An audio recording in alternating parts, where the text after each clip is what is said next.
Ushbu beton zavorlar eski davlatlarda yashovchilar uchun juda tanish. Hozirgi kungacha ham Toshkent ko'chalarida bunday beton devorlarni kuzatishimiz mumkin. Ammo hech o'ylab ko'rganmisiz?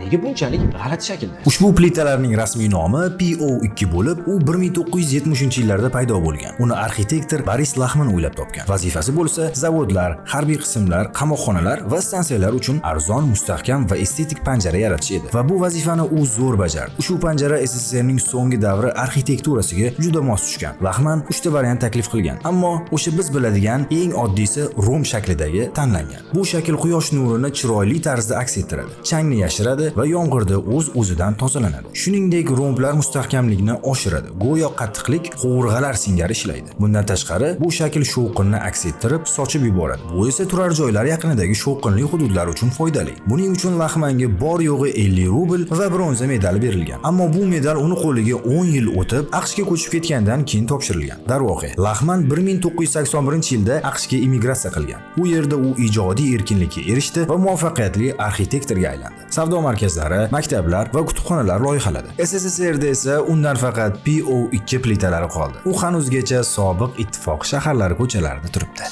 Endi siz shahar ko'chalarida shunday betonlarni ko'rsangiz, aniq Boris Laxmanni eslaysiz. Nima deb o'ylaysiz? Hozirgi kundagi devorlar ham shunaqa uzoq muddatga chidaydimi yoki yo'qmi? Izohlarda o'z fikringizni qoldiring va menga obuna